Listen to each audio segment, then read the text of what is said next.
What is going on, everybody? This is Kevin the Barber with another classic, and you're sitting at the barber's table.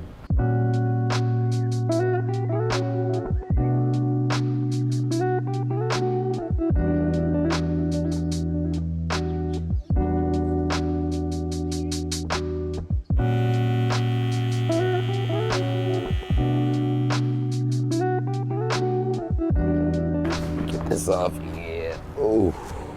Wow. Ugh. Real difficult to breathe in that joint. But we're here, we back, we cutting.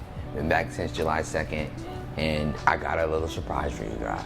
Been in quarantine, clipper prices have quadrupled. Like, everybody wants to get these clippers. Looking at the Magic Clips, my personal favorites. These things are going for like $3 million, I'm guessing. It's probably a Magic Clip now, I'm not even sure how much, like $120, $130 right now. I know a lot of you don't want to shell that out, especially at this time. And with all the prices inflated right now, it's like, there really is no affordable clipper, or so I thought.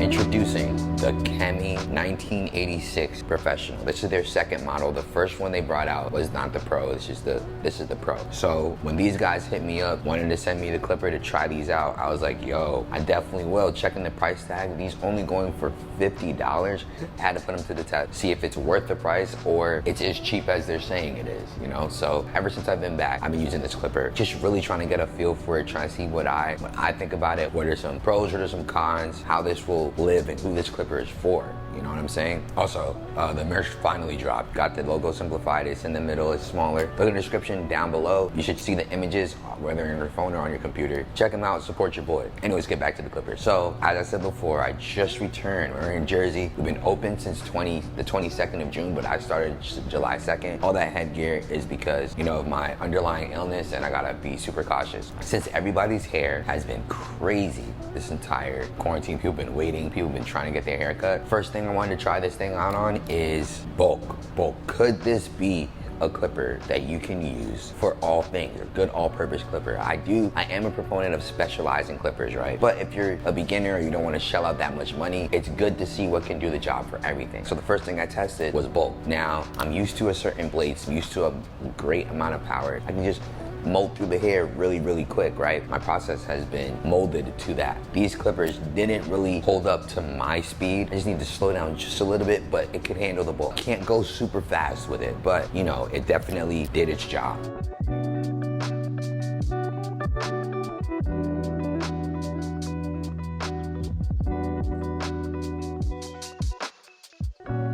After you do the bulk, you do the fading. Fading, no issues as well. I intentionally posted on Instagram. I didn't say anything because I just wanted you guys to see what it did, see how it performed.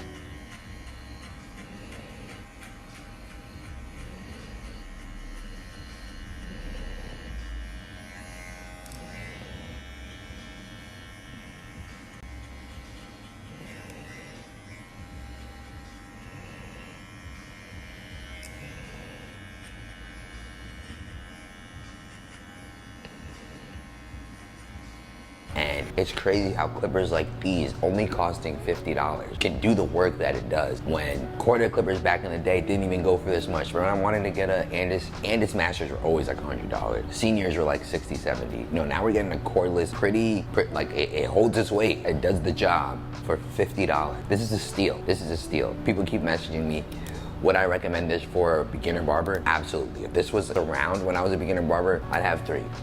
Put the link in the description. It's gonna be an Amazon link. For every purchase you make, I get a little bit of it just to be, you know, transparent. But they did send this to me, but they are not sponsoring me also, so keep that in mind. Yeah, bulk, decent. Fading, decent. So now I'm just trying to look at different things, specific barber things that you may or may not see. Another thing that, you know, is very interesting about this clipper at $50, something that the Babyliss doesn't have, that no wall clipper has, and this Master doesn't have, is it shows you the battery life. It has a little LED screen there, and it shows power is at 80% right now. And since we're talking about battery life, the battery life almost, like, it lasts extremely long. Not only does it do well performance-wise, but the battery life, it seems to last a pretty long time. It does take 3 hours to charge, so it's one of those clippers where you use for a day, charge it overnight, and then use it the next day, charge it overnight, you know? No, can't complain about that. Battery life is pretty sufficient. I used it all day yesterday. Guards. This does take wall premium guards, which does mean it takes babless guards as well. I would suggest you get wall premium guards. This is my favorite guards right now. I do not like the guards that this comes with. The 1 and the 2 look like the same guard, and when I saw that, I was like, not gonna try those.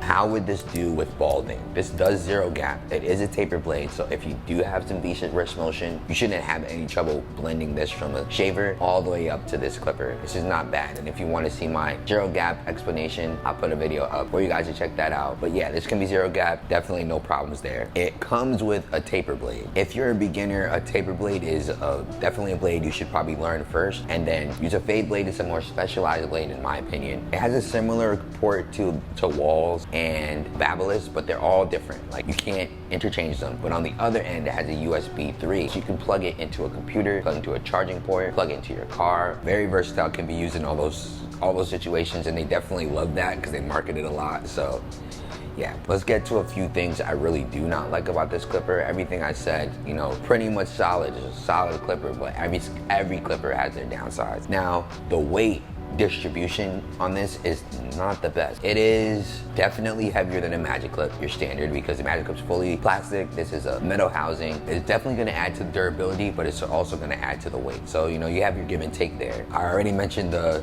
LED screen is dope to have it there. It goes down in 10 increments. I think I first saw 99, then I saw 90, I saw 80, then I saw a 70. That's as low as it got for me. Not only is it a little bit heavy, but it's not designed well, and it's interesting because it really just helps me appreciate the Magic Clips even more. Now, if you look at the back of this clipper, it's pretty flat. It seems like they just created the guts and just placed it inside a metal housing and did all they could to do that, but didn't put much intention in the design. And it's $50, so, you know, I'm not gonna be too picky about that, but either way, that's definitely something I wanna talk about, because like, if you look at clippers, they typically have their widest part at the top of the clipper.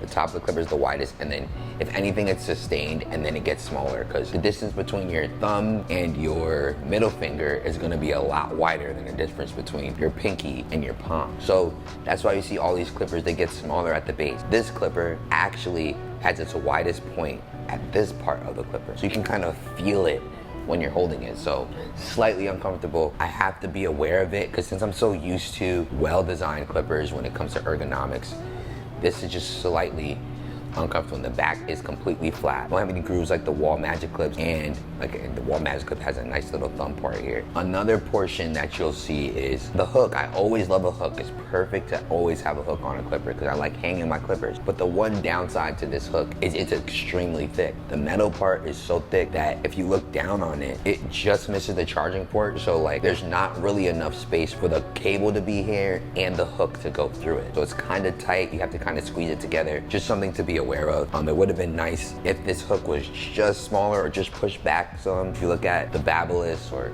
the walls, like, they definitely make some room for both the charging port to be there and the hook to hook inside. Another nice feature that we're now seeing in clippers since babless did it is the click feature here. There's a click feature on the side. We always used to just see click features in the middle of the clipper. They brought it to the lever, and it's a dope feature to bring down to an affordable $50 clipper. We get premium, innovative concepts put on a $50 clipper. My gripe with this click lever is it is not as effective as the babless click lever.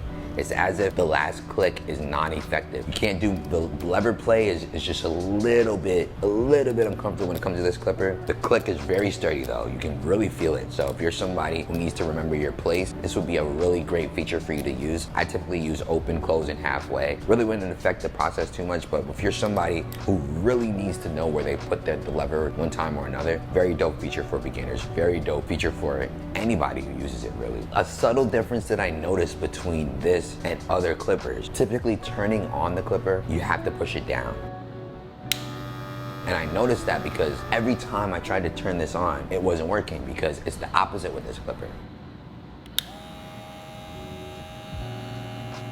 And you push it down to turn it off. Now, at first I was like, this is very uncomfortable. I don't like this.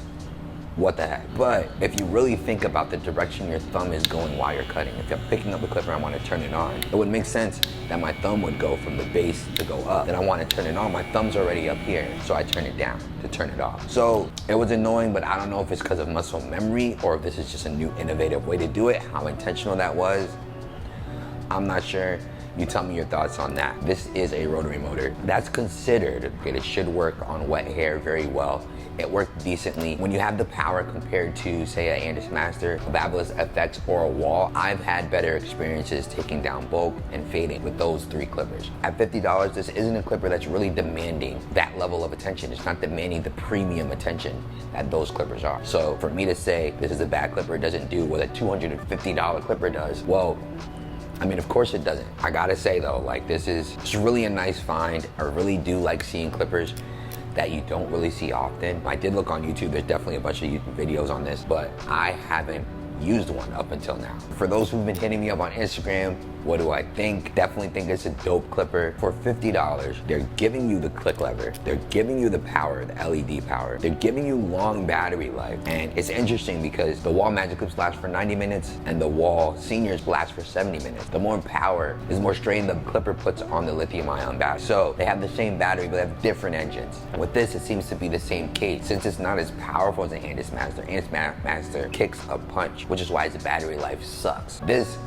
long battery life, not as powerful a clipper, but definitely gets the job done. For all the clippers I've used, Chemi 1986 Professional gotta be the budget clipper of 2020. Thank you guys for sitting at the barber's table. Don't forget to check out the merch. See you guys in the next one.